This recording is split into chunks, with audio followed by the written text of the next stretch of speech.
سامعین ذی وقار، جس موضوع پر ہم سلسلہ وار گفتگو کر رہے ہیں وہ ہے انسان کی ترقی کا سفر ایگریکلچر انجینئرنگ سے جینیٹک انجینئرنگ تک۔ آج ہم اسی تسلسل میں جو گفتگو کرنے جا رہے ہیں وہ ہے کہ میکینیکل انجینئرنگ میں انسان جب اپنے ترقی کے اوج اور کمال پر پہنچتا ہے اور لوہے کے استعمال کے حوالے سے انسانی فن اپنے عروج پر پہنچتا ہے، تو میکینیکل انجینئرنگ جس کی بنیاد میکینیکل انرجی پر ہے، وہ میکینیکل انرجی پھر الیکٹریکل انرجی میں کنورٹ ہو جاتی ہے اور یوں الیکٹریکل انجینئرنگ کا دور شروع ہوتا ہے۔ یاد رکھیں، میکینیکل انجینئرنگ میں بنیادی طور پر لوہے کا استعمال انسان سیکھتا ہے۔ اس ضمن میں میں نے قرآن مجید کی کئی مقامات سے حوالہ جات کے ساتھ آپ کے سامنے لوہے کی ٹیکنالوجی کے مختلف ادوار اور اس میں اس کی ترقی پہ بات کی۔ حضرت اسکندر ذوالقرنین علیہ السلام نے یاجوج ماجوج کو دو پہاڑوں کے درمیان جب بند کیا تو جو دیوار بنائی، وہ دیوار انہوں نے پہلے لوہا پگھلایا اور دو پہاڑوں کے درمیان جتنی سپیس تھی وہ ساری فل کی اس لوہے سے۔ اور پھر قرآن مجید نے بتایا، جو میں پہلے بیان کر چکا ہوں، کہ انہوں نے اس کے اوپر پھر کاپر کو پگھلا کر، تانبے کو پگھلا کر اس کو اس کے اوپر ڈالا۔ تو ذہن میں ایک سوال پیدا ہوتا ہے کہ تانبے کو ڈھال کر لوہے میں ڈالنے کا مقصد کیا تھا؟ میں اس پہ غور کر رہا تھا تو ایک بڑا زبردست نکتہ میرے ذہن میں آیا۔ آپ دیکھیں، لوہا جب کھلی فضا میں پڑا ہوا ہو تو آپ کو پتہ ہے وہ زنگ آلود ہو جاتا ہے، کروجن کا شکار ہو جاتا ہے، اور اوپر پانی پڑتا ہے بارش کا تو آہستہ آہستہ لوہا کھایا جاتا ہے اور ختم ہو جاتا ہے۔ آپ اس وقت کے انسان کے مائنڈ سیٹ کو دیکھیں، ان کی ذہنی اور عقلی بلوغت کو دیکھیں کہ انہوں نے خالص لوہے کی دیوار نہیں بنائی۔ اب لوہے میں انہوں نے سوال پیدا تھا، پینٹ کر دیتے۔ آج کل تو ہم پینٹ کرتے ہیں اس کو زنگ سے بچانے کے لیے۔ انہوں نے یہ کاپر تانبا جو ہے اس کو پگھلا کے اوپر کیوں ڈالا؟ آج کی سائنس نے یہ راز کھولا ہے۔ الیکٹرو پلیٹنگ ٹیکنالوجی میں، یہ جو بچے سائنسز پڑھتے ہیں وہ الیکٹرو پلیٹنگ پڑھتے ہیں، تو الیکٹرو پلیٹنگ آف آئرن پڑھتے ہیں اوور کاپر، کہ کاپر جو دھات ہوتی ہے اس کو ڈیزولو کروایا جاتا ہے لوہے کے اندر، اور اس سے چارجز، الیکٹریکل چارجز جنریٹ ہوتے ہیں، اور دو فوائد نکلتے ہیں۔ ایک تو لوہا کبھی اس کے بعد زنگ آلود نہیں ہوتا، بھلے پانی میں پڑا رہے، جب اس پہ کوٹنگ کاپر کی آ جاتی ہے، تانبے کی کوٹنگ کی وجہ سے لوہے پہ کبھی زنگ، اور دوسرا لوہا جو وقت کے ساتھ زنگ آلود ہو تو میٹل ہونے کے باوجود وہ الیکٹریکل چارجز کو، الیکٹرک کرنٹ کو اپنے اندر کنڈکٹ نہیں کر سکتا، اس کی ایصالیت کم ہو جاتی ہے۔ لیکن کاپر کی یہ خوبی ہے کہ اگر یہ الیکٹرو پلیٹ ہو کے لوہے پر آ جائے تو اس کے اندر جو ایصالیت کی قوت ہے لوہے کی وہ بھی برقرار رہتی ہے۔ اور آپ دیکھیے، اسی ٹیکنالوجی کو استعمال کر کے انسان نے میکینیکل انرجی کو یوز کیا، کہ انسان نے بعد ازاں پھر پچھلے ادوار کے اندر جب ترقی کی تو اسی لوہے کو استعمال کرتے ہوئے انسان نے انجن بنانا سیکھا، اور انجن اس وقت تک مفید نہیں تھا جب تک اس کے لیے پہیہ نہ ہو۔ تو پہیے کی ٹیکنالوجی کس اندر ایڈ ہوئی اس میں، اور جب پہیہ انسان نے بنا لیا تو انجن کارآمد ہو گیا۔ اور جب انجن پہیے پر لگ گیا تو انسان پھر ہواؤں میں اڑنے لگ گیا. اس نے کہا بھئی کمال ہو گیا، اب تو ہیوی ویٹس، بڑے بڑے وزن جو انسان پہلے ایک جگہ سے دوسری جگہ منتقل کرنا بڑا اس کے لیے مشکلات کا سبب ہوتا تھا، اب پہیے کی ٹیکنالوجی کے ایجاد ہونے کے بعد وہ سارے کام آسان ہونا شروع ہو گئے. اور آپ دیکھیے اس کے بعد جو ترقی کا سفر شروع ہوا کہ اس سے پہلے انسان جو زندگی کا سفر صدیوں میں طے کرتا تھا، اب وہ صدیوں سے گھٹ کے دہائیوں میں آ گیا. اور میکینیکل انجینئرنگ اپنے پورے عروج پر جا پہنچی اور اس نے دنیا کے اندر بڑی کمالات اپنے دکھائے. مگر عزیزان محترم، میکینیکل انجینئرنگ اسپیس کے ساتھ انسان نے جب میکینیکل انرجی کو، میکانی توانائی کو جب انسان نے الیکٹریکل انرجی میں کنورٹ کر دیا، برقی توانائی میں، تو پھر انسان کی عقل کے کئی چراغ اور کھلتے چلے گئے. ان انسان جو دیے جلا کے روشنی حاصل کرتا تھا، جو ان میں تیل ڈالتا تھا، کبھی ماچس یعنی اگنیشن آف فائر کے لیے سورسز تلاش کرتا تھا، اس انسان کے لیے اس برقی توانائی نے اتنی آسانیاں پیدا کر دی کہ انسان نے الیکٹریکل انجینئرنگ میں بلب بنا کر دنیا کے سامنے روشنی کا ایک نیا تصور پیدا کر دیا. اور اتنا خوبصورت تصور کہ جب بلب انسان نے بنایا تو مارے خوشی کے انسان کی حیرت کی انتہا نہ رہی کہ میں نے بنا کیا لیا ہے.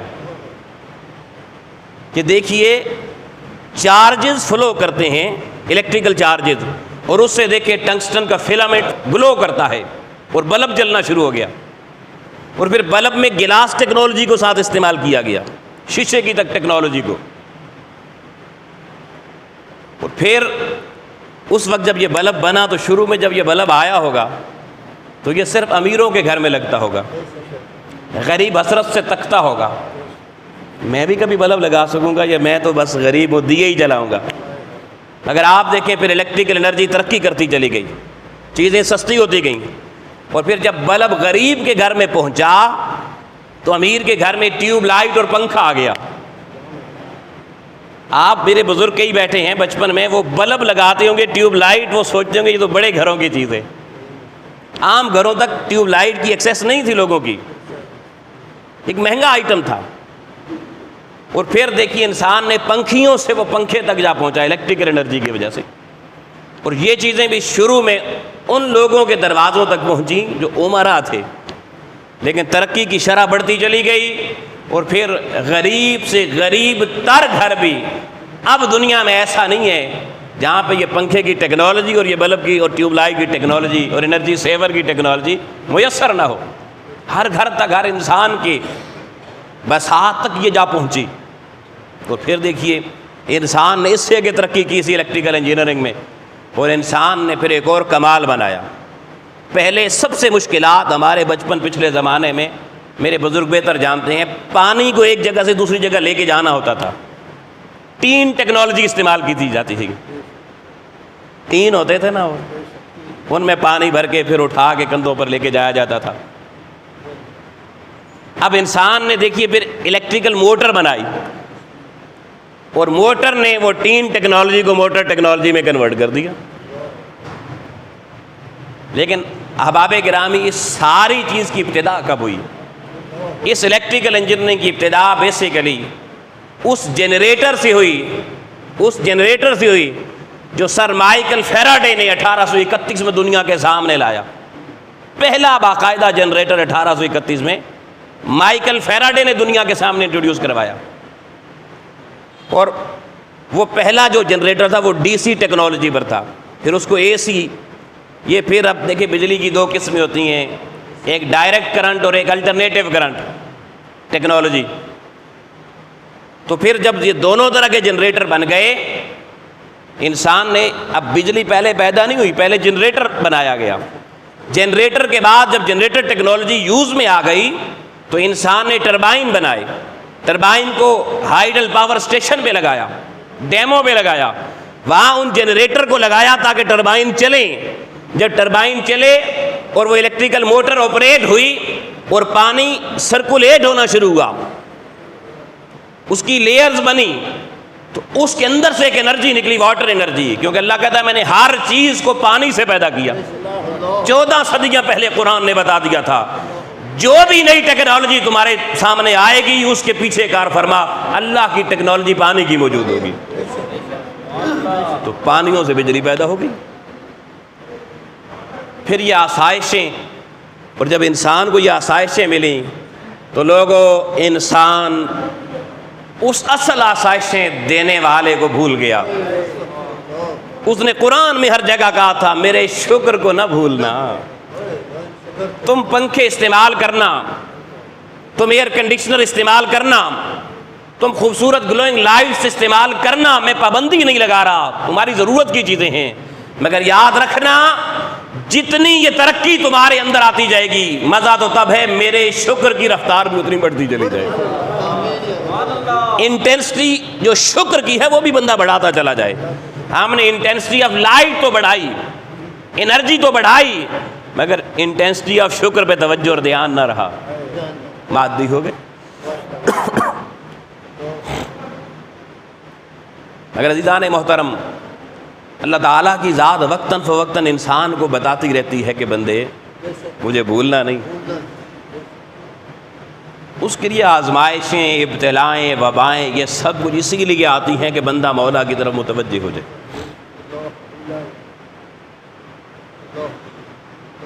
آئیے دوستان محترم، انسان نے جب یہ ترقی کی تو کوئی سوال کر سکتا ہے کہ کیا قرآن میں کوئی حوالہ اس کا موجود ہے؟ اب کیونکہ جب تک یہ سائنس اتنے عروج پر نہیں آئی، قرآن مجید کے پھر ہمارے جو تراجم زیادہ ہیں، مترجمین ہمارے جو بزرگان دین گزرے ہیں، وہ ظاہری بات ہے صرف مذہبی نالج ان کے پاس ہوتا تھا، اس روشنی میں انہوں نے اور ادب کی روشنی میں تراجم کیے، اس وقت کے تقاضوں کے بالکل ہم آہنگ تھے۔ اب ایک آیت قرآن مجید کی صرف ایک معنی نہیں رکھتی، ہر وقت اور وقت کے حالات اور حالات کے تقاضوں کے مطابق قرآن مجید کے معنوں میں وسعت آتی رہتی ہے، اور وہ وسعت پہلے سے موجود ہے، انسانی عقل میں وہ وسعت آتی رہتی ہے۔ تو میں نے جو آیت آج اپنی گفتگو کے آغاز میں پڑھی قرآن مجید کی، سورہ نور جو قرآن مجید کا 24واں سورہ ہے، اس کی آیت نمبر 35 نمبر ورس ہے۔ اس آیت کے اندر اللہ پاک نے اس الیکٹریکل ٹیکنالوجی اور اس گلوئنگ لائٹ کا کمپلیٹ ذکر کیا ہے۔ ممکن ہے میری گفتگو بعض علماء تک پہنچے، وہ سنے تو اس کو کوئی اور رنگ نہ دے دیں۔ جو معنی باقی بزرگوں نے لکھی ہیں اس آیت کے، میں ان کو کما حق مانتا ہوں، لیکن جو معنی میں آپ کے سامنے رکھ رہا ہوں یہ سائنٹیفکلی قرآن مجید کی آیت اس معنی پہ پورا اترے گی۔ اللہ تعالیٰ فرماتا اللہ نور السماوات والارض، زمین و آسمان کے چراغوں کو دیکھ کر متحیر ہونے والوں، حیرت کی کوئی بات نہیں ہے، اصل زمین و آسمان کا سب سے بڑا چراغ اور اصل روشنی تو اللہ کی ذات ہے۔ تم باقی روشنیوں میں گم ہو کر اس اصل روشنی کو بھول نہ جانا۔ اصل روشنی اللہ نور، روشنی کو کہتے ہیں، لائٹ کو کہتے ہیں، عربی زبان میں لائٹ کو کیا کہتے ہیں جی؟ نور کہتے ہیں۔ اللہ فرماتا ہے اصل روشنی تو کائنات کی میں خود ہوں، اور یاد رکھنا یہ جتنی لائٹیں آ جائیں یہ انسان کے ظاہر کو تو روشن کر سکتی ہیں، باطن کو روشن نہیں کر سکتی۔ انسان اپنی ٹیکنالوجی اور اپنی الیکٹریکل انجینئرنگ کی مہارتوں میں جس کمال پہ چلا جائے، لوگوں وہ اپنے باطن کو روشن نہیں کر سکتا، اپنے انر کو روشن نہیں کر سکتا۔ ظاہر روشن ہو سکتا ہے، مگر قربان جائیں اللہ کی ذات بتا رہی ہے کہ آؤ لوگوں، اگر اپنے ظاہر کے ساتھ اپنے باطن کو بھی روشن کرنا چاہتے ہو، اپنے اس اندر کو روشن کرنا چاہتے ہو جس اندر کے مقام ہے وہ پیدا کرنے والا خود رہنا چاہتا ہے، تو آؤ اس اندر کے مقام کو روشن تمہارے ظاہر کی الیکٹریکل انجینئرنگ نہیں کر سکتی۔ وہ الیکٹریکل انجینئرنگ جس کو قرآن نے کہا اللہ نور السماوات والارض، کائنات ارضی و سماوی میں نہ کوئی ظاہر ایسا ہے نہ کوئی باطن ایسا ہے جس کو اللہ کی روشنی روشن نہ کرتی ہو. اللہ کی روشنیاں ہر چیز کو روشن کر دیتی ہیں. پھر اگلی اس آیت کا تسلسل دیکھتے چلے جائیں. اللہ نور السماوات والارض مثل نورہ. اب اس نے اپنی نور کی روشنی کی مثال دے کے کہا کہ اس مثال کو سامنے رکھو. مثل نورہ، اس کی مثال، اس کے نور اور اس کی لائٹ اور اس کی روشنی کی مثال کیا ہے جی؟ کمشکات فیہا مصباح. جیسے ایک طاق ہوتا ہے اور اس طاق میں ایک مصباح، ایک چراغ ہوتا ہے. اب اللہ سمجھا رہا ہے کہ بھئی ایک طاق اور ایک دیوار کے اندر ایک سوراخ رکھا جاتا تھا، اس کو طاق کہا جاتا تھا، اور اس طاق میں جیسے ایک چراغ ہوتا ہے. پھر فرمایا المصباح فی الزجاجہ. اب یہ جملہ بڑا قابل توجہ ہے، الیکٹریکل انجینئرنگ سے ریلیٹ کر رہا ہوں قرآن مجید کی آیت کو. فرمایا یہ چراغ وہ نہ سمجھنا جو تم اپنے وہ آلے بنا کر اور وہ جو طاق بنا کر تم جلاتے تھے نا ماچس کے ساتھ اور ہوا پڑتی تھی بجھ جاتے تھے. فرمایا جس چراغ کی اللہ کہتا ہے میں بات کر رہا ہوں، جس روشنی کی میں بات کر رہا ہوں، المصباح فی الزجاجہ، وہ چراغ شیشے میں بند ہوگا. زجاج شیشے کو کہتے ہیں، شیشے میں بند ہوگا. اب مجھے بتائیے شیشے میں بند کون سا چراغ ہے؟ اللہ اکبر. آگے سنیے، فرمایا وہ شیشے میں بند ہوگا، شیشے کے فانوس میں ہوگا. اور پھر اس کو بھی سمجھایا اللہ نے. فرمایا کہ الزجاجۃ کأنہا کوکب دری. فرمایا یہ جو چراغ ہوگا جو شیشے میں بند ہے فانوس نما، یہ جو زجاجہ ہے یہ فرمایا اس ستارے کی طرح ہے، چمکدار ستارے کی طرح جو بڑا روشن ہوتا ہے. دری یوقد.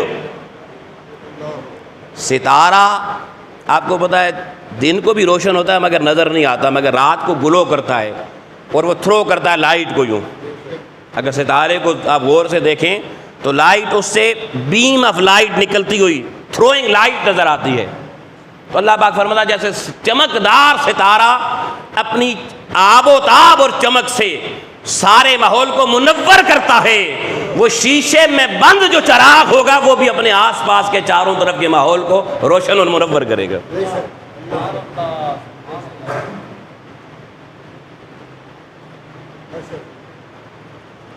بلب کی ٹیکنالوجی کا ذکر آ گیا. دری یوقد. مگر فرمایا اب بڑی توجہ طلب بات کہ اب یہ بلب روشن کیسے ہوتا ہے، پیچھے بھی تو کوئی ٹیکنالوجی ہوگی نا. من شجرۃ مبارکۃ زیتونۃ لا شرقیۃ ولا غربیہ. اب اللہ مثال کے ذریعے سمجھا رہا ہے. فرمایا جیسے دیکھیں کہ آپ جو چراغ دیا روشن کرتے تھے وہ کیسے روشن کرتے تھے، وہ خود تو نہیں روشن ہوتا تھا. اس کے لیے اللہ پاک فرماتا ہے جیسے ایک مبارک برکت والا درخت جس کا نام زیتون ہے. من شجرۃ مبارکۃ، مبارک برکت والا درخت زیتونۃ، اور یہ جنتی درخت ہے، یہ برکتوں والا درخت زیتون. جیسے اللہ پاک نے فرمایا کہ درخت تو کہیں پیدا ہوتا ہے، پھر اس درخت کا پھل نکلتا ہے، پھر اس پھل میں سے تیل نکلتا ہے، پھر وہ تیل اس چراغ میں جلتا ہے، اس دیے میں ڈالا جاتا ہے اور پھر دیا روشن کیا جاتا ہے، پھر روشنی بندے کو ملتی ہے. فرمایا وہ جو شیشے میں بند ٹیکنالوجی ہوگی اس کے پیچھے بھی جسٹ لائک ایک پوری ٹرانسمیشن لائن ہوگی، اس تک بھی کوئی انرجی پہنچنے کا پورا سورس ہوگا، جسٹ لائک شجرۃ مبارکہ. مگر فرمایا وہ جو شجر مبارکہ ہوگا نا اس لائٹ کے پیچھے لا شرقیۃ ولا غربیہ، اس کے درخت میں نہ مشرق میں ملیں گے نہ مغرب میں ملیں گے. بتا دیا وہ درختوں والی ٹیکنالوجی نہیں ہوگی. ٹیکنالوجی سم تھنگ ادر دین ٹریز ہوگی. اور اللہ قرآن میں بتا رہا ہے کہ وہ درختوں کی صورت میں تمہیں نہ شرق میں ملے گی نہ غرب میں ملے گی. یعنی انسان اس ترقی پر جائے گا جہاں وہ مشرق اور مغرب میں وہ درخت تلاش کر کے ان کے پھلوں سے تیل نکال کے چراغ روشن کرنے سے ترقی کر کے بلب بنائے گا, لائٹس بنائے گا, شیشے کے اندر فیلامنٹ لگے ہوں گے, پھر کسی پاور اسٹیشن سے جسٹ لائک وہی ٹیکنالوجی جیسے زیتون کے درخت, پھر اس سے پھل, پھل سے تیل, تیل کا چراغ تک آنا. ارے کوئی ہائیڈل پاور اسٹیشن ہوگا, وہاں سٹیپ اپ ٹرانسفارمر لگیں گے, وہاں سے الیکٹرکسٹی کی لائنز بچھائی جائیں گی, تمہارے شہروں گھروں تک آئیں گی. تمہیں تلاش کرنے کے لیے لائٹ نہیں جانا پڑے گا, لائٹ چل کے خود تمہارے پاس آیا کرے گی. دیکھیں نا, اب آپ لائٹ کے لیے باہر جاتے ہیں تلاش کرنے, پہلے تو باہر تیل خریدنے جائیں جی, تیل نہ ملے تو زیتون ذرا خریدیں جی. اب گھر میں بیٹھے بیٹھائے فرمایا شرق غرب سے بے نیاز کر دوں گا, بٹن دبایا روشن ہو گیا. لیکن اگلی بات قرآن مجید نے بڑی پتے کی بتائی. فرمایا یکادو زیتون یضیء لو لم تمسسہ نار. فرمایا ان قریب, یکاد کہتے ہیں مضارع کا صیغہ ہے آنے والے دور میں. اللہ اس وقت قرآن میں بتا رہا ہے ابھی یہ ٹیکنالوجی نہیں ہے دنیا میں, ان قریب یہ ٹیکنالوجی آئے گی جو ماحول کو روشن کرے گی. یضیء, ہر طرف لائٹس ہی لائٹ ہو جائیں گی, دنیا لائٹوں سے بھر جائے گی, روشنیوں سے بھر جائے گی. قرآن کہہ رہا ہے. مگر فرمایا وہ جتنی روشنیاں ہوں گی جن کا ذکر قرآن اس زجاجہ کی صورت میں کر رہا ہے, اللہ نے واضح کر دیا لو لم تمسسہ نار, اسے تمہیں تیلی لگا کے آگ جلانی نہیں پڑے گی, بغیر آگ کے روشن ہوا کرے گا. قربان جائیے قرآن مجید کی جی حکمتوں پر, سبحان اللہ. لو لم تمسسہ, وہ جو رگڑنے والا معاملہ ہے نا, رگڑ کے جو آگ نار جلائی جاتی تھی, فرمایا ہم انسان کو الیکٹریکل انجینئرنگ کی وہ معراج عطا کریں گے کہ اسے رگڑ کے آگ پیدا کیے بغیر ایسی بلب روشن ہونا شروع ہو جائے گی. دیکھیے جی سیم ٹیکنالوجی ہے یا نہیں. پھر فرمایا نہیں, وہ پرانی بتیاں ہوتی تھیں, دیگے ہوتے تھے, وہ تو بس جہاں پہ جل رہی وہیں پہ روشنی, دوسری طرف نہیں. پھر اٹھا کے لے کے جاؤ تو دوسری جگہ روشنی, پیچھے اندھیرا. مگر اللہ پاک فرمایا یہ ایسا معاملہ نہیں ہوگا اس ٹیکنالوجی میں.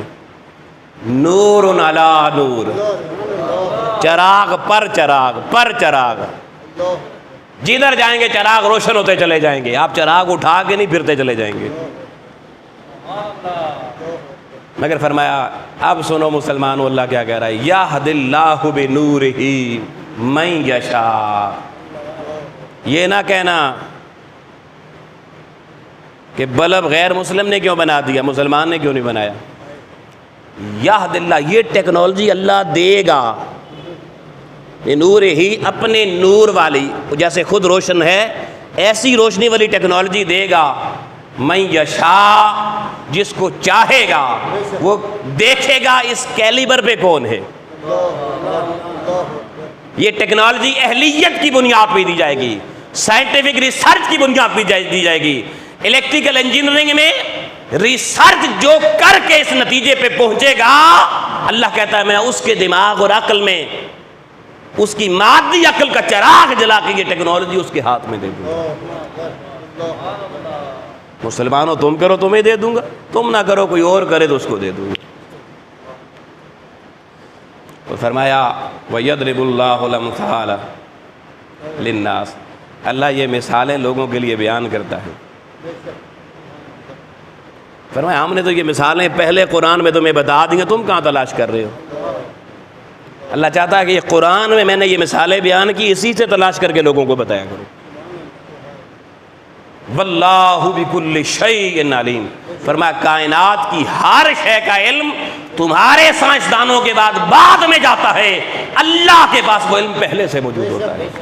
اور اللہ عطا کرتا ہے تو کسی کو ملتا ہے. تو اللہ نے فرمایا دنیا کا علم, دنیا کے پاس جو علم ہے وہ عطائی علم ہے, اصل علم بالذات یہ اللہ کے پاس ہے. تو یہاں پھر رجوع اللہ کی ترغیب دی کہ کہیں یہ ٹیکنالوجیز دیکھ کے مادیت پرست نہ ہو جانا، دنیا پرست نہ ہو جانا. اگر کسی اہل مغرب نے بھی کوئی ٹیکنالوجی لائی ہے تو اس نے آج خود نہیں لائی، اس کو بھی کسی نے القاء کیا ہے.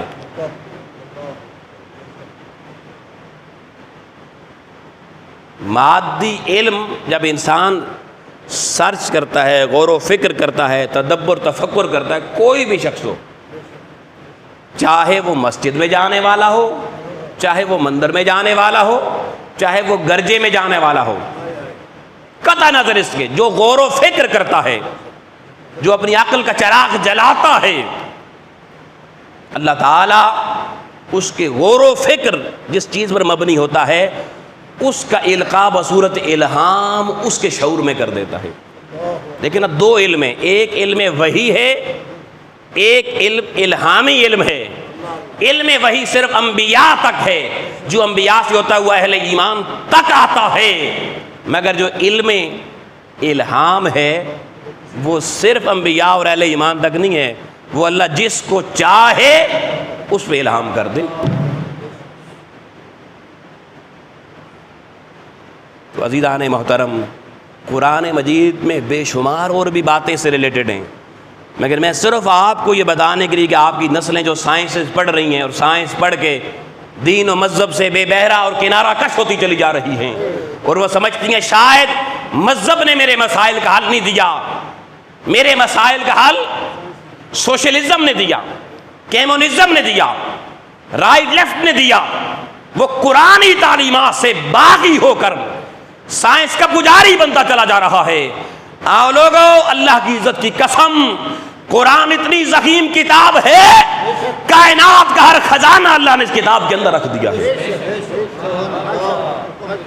تو میں نے جس ضمناً ایک آیت صرف آپ کو ہدیۃً پیش کی ہے تاکہ میرے نوجوانوں کو سمجھ آئے کہ قرآن سے جڑو گے تو اللہ کیسے کیسے نور عطا کرے گا، کیسا کیسا شعور عطا کرے گا.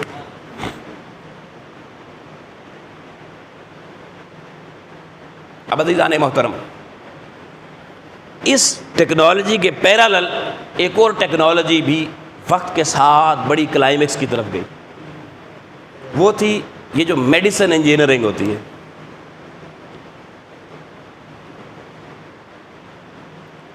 طب کا علم، طب کی ٹیکنالوجی، اور کمال قسم کی ٹیکنالوجی تھی. آج کا انسان کیا سمجھ رہا ہے کہ جی کیمیکل ملاؤ، دوائیاں بناؤ، لوگوں کو پلاؤ، یہ سیکنڈ جنریشن میڈیسن، یہ تھرڈ جنریشن، یہ فورتھ جنریشن، ابھی ففتھ جنریشن.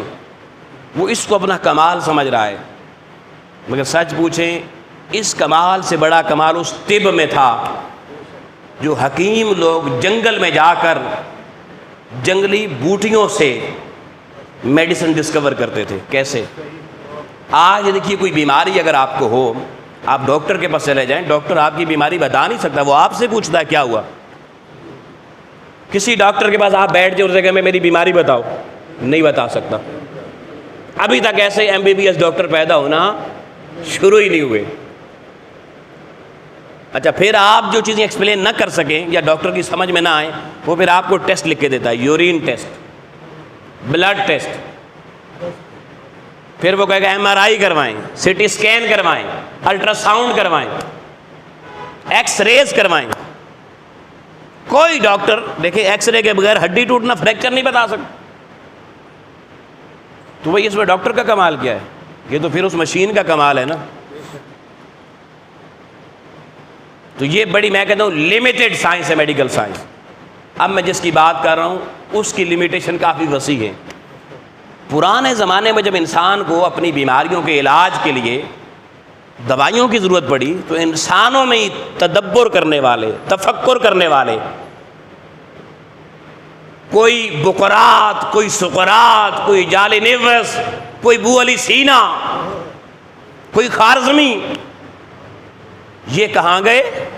ان کی لیبارٹری اللہ کی نیچر تھی، یہ اللہ کی نیچر کے پاس چلے گئے، جنگلوں میں گئے، ویرانوں میں گئے. انہوں نے کہا کہ بھائی یہ بہت سی بوٹیاں ایسی ہیں کہ جو ہمارے جانور بھی نہیں کھاتے، مگر اللہ نے پیدا کیوں کی ہیں؟ اور ربنا ما خلقت ھذا باطلا، اللہ نے کوئی چیز بے وجہ بنائی ہی نہیں ہے۔ اب وہ کسی بوٹی کے سامنے حکیم صاحب بیٹھ گئے، لقمان صاحب بیٹھ گئے، انہوں نے اس پہ غور و فکر کرنا شروع کیا۔ کیا جی؟ غور و فکر کرنا شروع کیا۔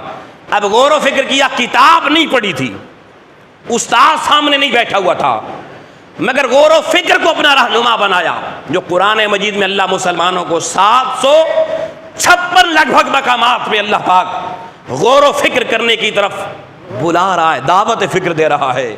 اے مسلمانوں، وہ حکما جب جنگلوں میں جا کر اللہ کی نیچر میں مختلف ہربس کے پاس، شرابس کے پاس غور و فکر کرتے ہوئے بیٹھے، تو کائنات ارضی و سماوی کا علم رکھنے والے میرے مالک نے ان کے ذہنوں میں، ان کے دماغوں میں الہام کیا کہ اس بوٹی کے اندر اللہ نے فلاں مرض کی شفا رکھی ہے۔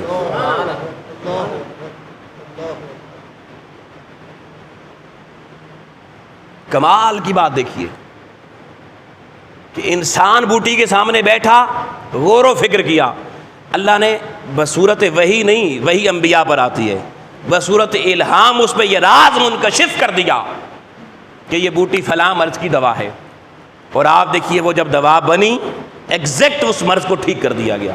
پھر اللہ نے اس غور و فکر کرنے والے حکیم کو کیا مقام دیا؟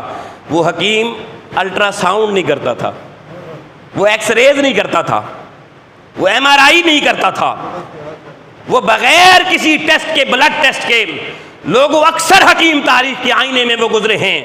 میڈیسن انجینئرنگ اتنی ترقی پر تھی کہ حکیم کے سامنے مریض بیٹھتا، مریض کے بیان کرنے سے پہلے فقط وہ حکیم اپنی دانائی سے اس مریض کا چہرہ دیکھ کے اس کے مرض بتا دیا کرتا تھا، اور ایگزیکٹ بتاتا تھا۔ پھر نبض کی ٹیکنالوجی، وہ انسان کی پلس پہ ہاتھ رکھتا، پورے وجود میں جگر خراب ہے، معدہ خراب ہے، پھیپڑا خراب ہے، لنگز کے اندر پرابلم ہے، دماغ میں پرابلم ہے، کہاں کون سی پرابلم ہے، اس حکیم کی دانائی دیکھے بغیر کسی ٹیسٹ کے فقط پلس دیکھ کے بتا دیتا تھا۔ وہ پلس کی زبان اور بولی سمجھ لیتا تھا۔ انسانی جسم کی پلس بول بول کے بتاتی اندر کیا ہو رہا ہے۔ یہ بولی آج کا ڈاکٹر نہیں سمجھتا، مگر اس وقت ابو علی سینا سمجھتا تھا۔ اس لیے ابو علی سینا نے جب اپنی کتاب القانون فی الطب لکھی تو آؤ لوگوں اس کتاب کا کمال دیکھیے، صدیوں پہلے لکھی ہوئی کتاب آج بھی یورپ کی یونیورسٹیوں میں پڑھائی جاتی ہے۔ ہم نے اپنے بابے چھوڑ دیے، یورپ کی یونیورسٹیوں میں سٹل القانون پڑھائی جاتی ہے۔ اس دور کے انسان کی ترقی کا عالم حکیم لقمان کے اور حلاز القیاس حکمت کے حوالے سے اب وقت نہیں ہے، ورنہ ایسی ایسی باتیں ہیں میں آپ کو سناؤں تو آپ مچل اٹھیں۔ لیکن آج کی اس مادی میڈیکل سائنس جو غیر مسلم کے پاس جس کا کنٹرول چلا گیا ہے، انہوں نے ہمیں اس اعلیٰ ٹیکنالوجی سے بھی محروم کر دیا ہے۔ تو عزیزان محترم، آج کی گفتگو میں نے آپ کے سامنے صرف الیکٹریکل انجینئرنگ کے حوالے سے انسانی چند کمالات اور پھر قرآن مجید کا اس کے اوپر تجزیہ آپ کے سامنے پیش کیا، اور تھوڑا میں نے حکمت اور طب کے حوالے سے جو ترقی تھی اس کو آپ کے سامنے رکھا۔ انشاءاللہ تعالیٰ اگلے جمعۃ المبارک کو ہم اسی تناظر میں الیکٹرانکس کے حوالے سے بڑی امپورٹنٹ گفتگو کرتے ہوئے اپنے موضوع کے آخری مرحلے جینیٹک انجینئرنگ تک جا پہنچیں گے، جو بہت امپورٹنٹ ہے، اور موجودہ حالات کو سمجھنے کے لیے میں نے یہ موضوع جو شروع کیا تھا موجودہ حالات سمجھانے کے لیے، جس کی بہت زیادہ افادیت و ضرورت ہے آج کی نسل کو سمجھنے کے لیے۔ اللہ کی بارگاہ میں دعا ہے مالک و مولا ہمیں علم و فن کی ترقی کے ساتھ ساتھ اپنے مالک کی حضوری اور اس کے شکر بجا آوری کی توفیق عطا فرمائے۔